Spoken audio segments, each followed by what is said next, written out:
Hi there, this is Derek from Pacific Coast Auto, and welcome to my personal vlog, and welcome to episode number 5 of my 5-part episode, possibly 6 if I can think of another one, but 5 parts for now, of fraud and dishonesty in buying cars from Japan.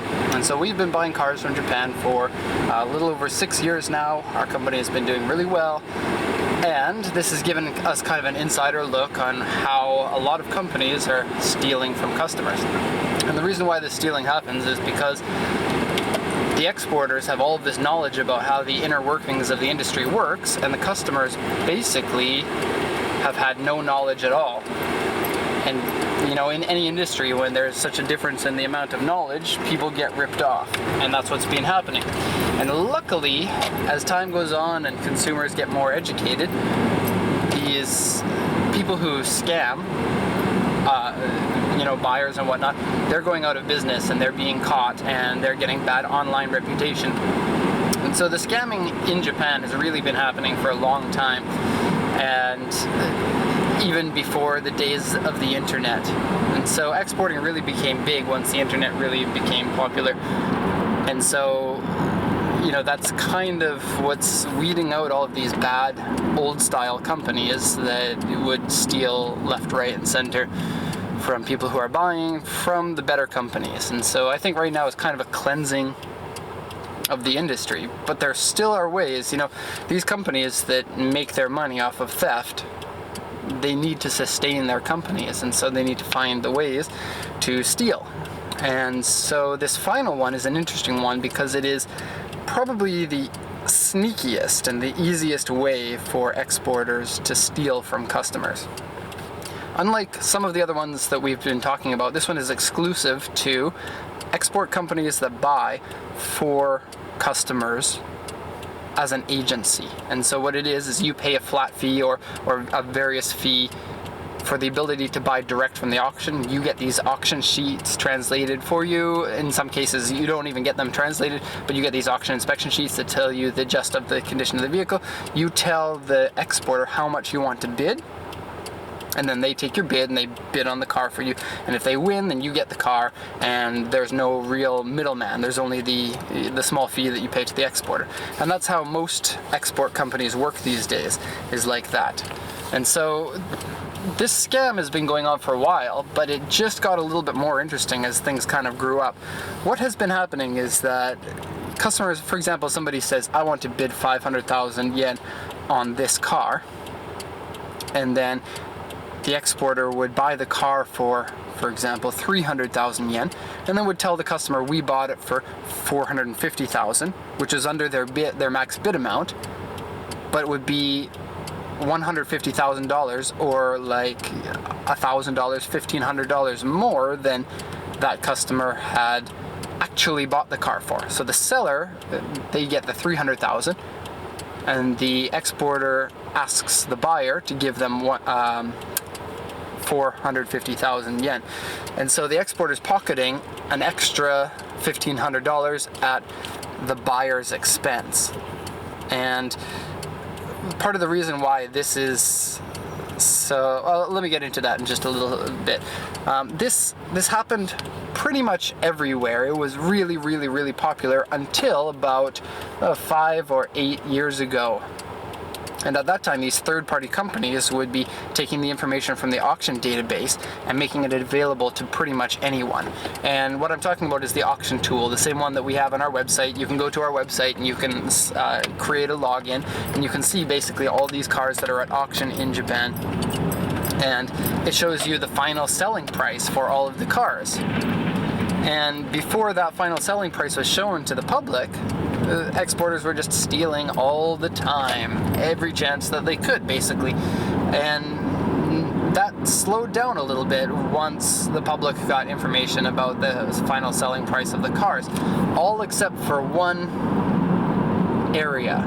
And it's a little bit complex, so if you don't know the auction system and how it works in details, you might have to listen to this a few times, or you might have to ask questions in the comments if it doesn't come off clear to you. But the way that it works is, if you buy a car and the exporter, if we actually win a car, it'll show the result on the screens for everybody to see, for the public to see. But if you win through negotiation, it doesn't show anyone the price except for the exporter. And you can kind of see how this would be a problem. If only the exporter knows the price, there's no way to tell what the price actually is of that car. And so what's this buy from negotiation? Well, okay, so the way that it works is if a car goes unsold, which means the highest bid price was below the reserve price, that means the seller won't sell the car and the car will go unsold. But after the car's gone unsold, you can still make an offer on that car and you can still buy the car.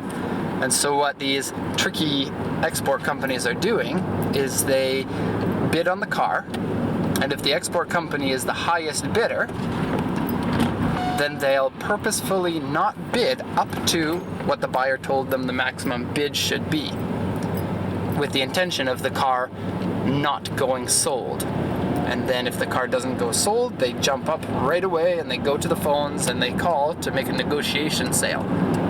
And they do this knowing that they'll probably have to buy the car for a little bit more, if not the same price, through negotiation. But they know that they can have a secret purchase amount. And with that secret purchase amount, then they can scam the buyer again by telling them that they bought it for $500 or $1,000 or $1,500 more than they actually did and pocket this difference in money. Now let me get into the little personal bit of this. This happened to us, actually. And the reason why exporters love scamming people this way is it is 99.9% unprovable that there was a problem. Even if the buyer is suspicious, it's really, really, really hard to actually prove that this was the case. And so what happened to us is we were buying through another export company.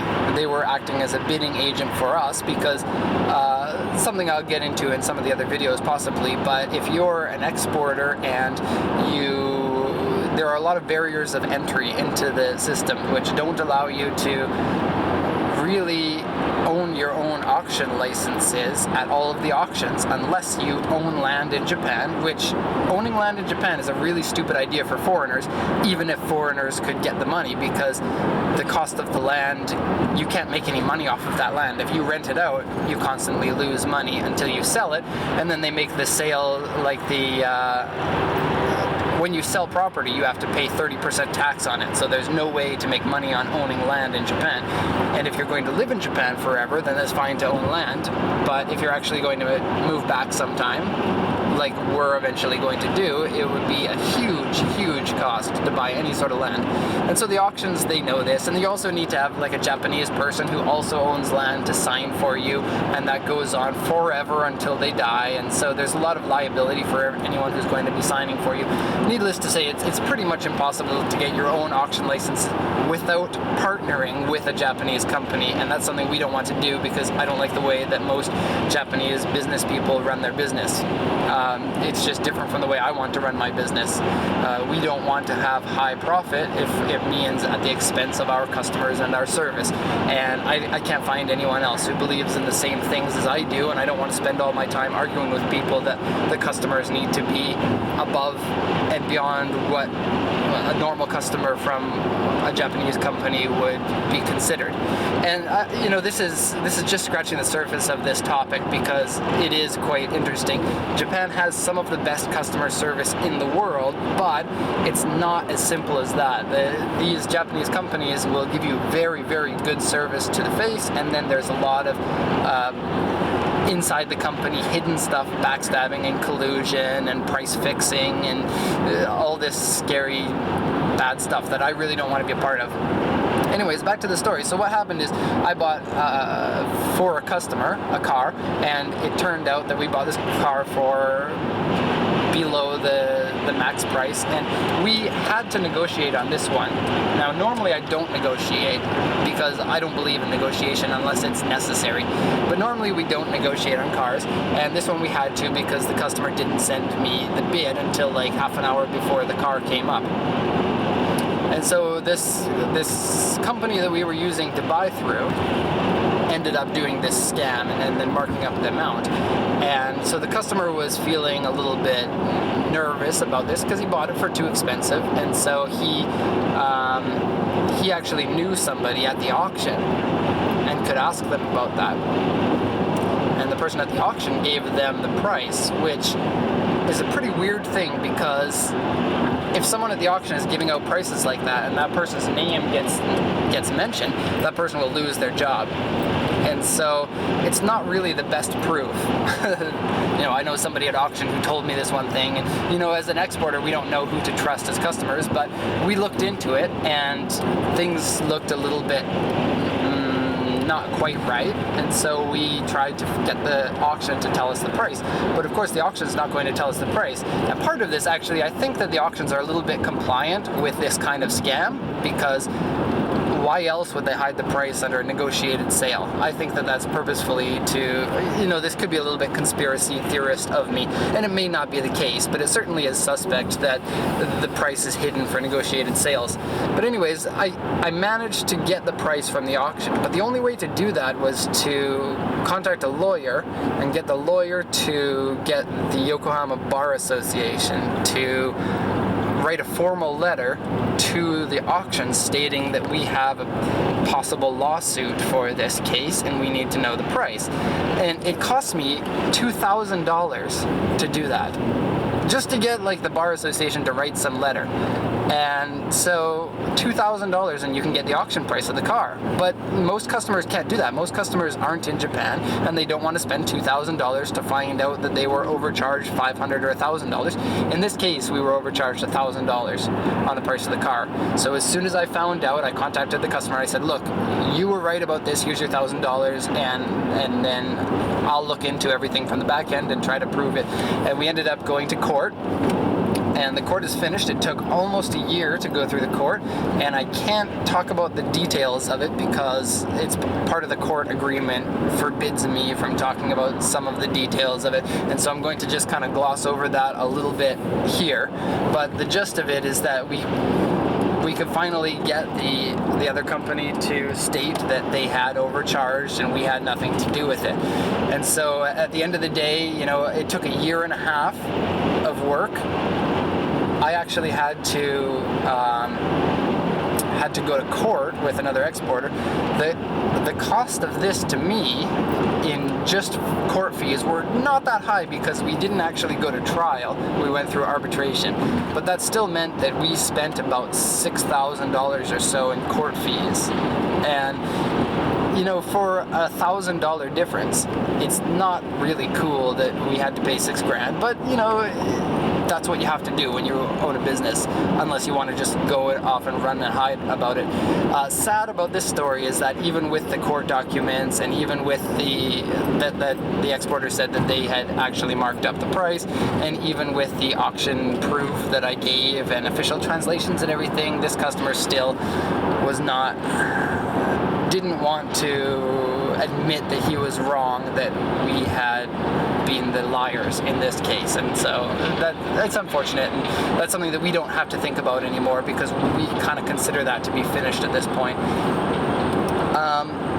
But that's basically what happens. The exporters tell you one price you've bought the car for, but it turns out that you bought the car for less, and they can line their pockets. And this type of thing makes us really angry because I know that almost every export company does this if they're a larger company, because exporting is a really bad industry to be in if you want to make money. And so if you want to make money and live above the poverty line, then you have to scam your customers in nearly all cases. And so the fact that our competition can be so much more profitable through dishonest means really frustrates me, because I know that I work really, really hard for this company, and I work really hard on the benefit of my customers to make everybody satisfied with this, and yet we don't make half as much per sale or even a third as much per sale as many of these exporters are.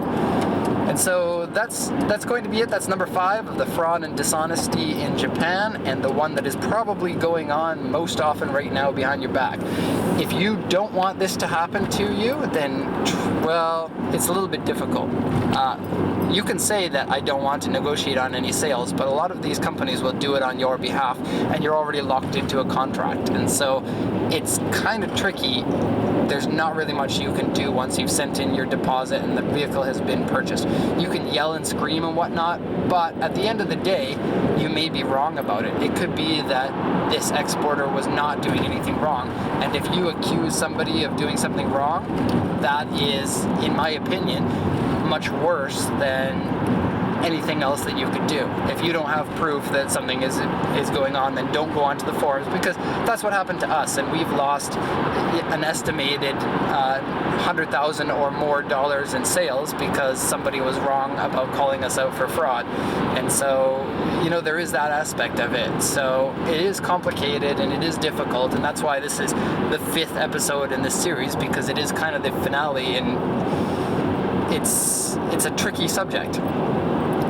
I certainly know a lot more about it than I'm going to say in this video, because, you know, the video could be quite boring if it's all technical things, and while I'm driving it can be difficult to organize the way that I'm thinking about everything.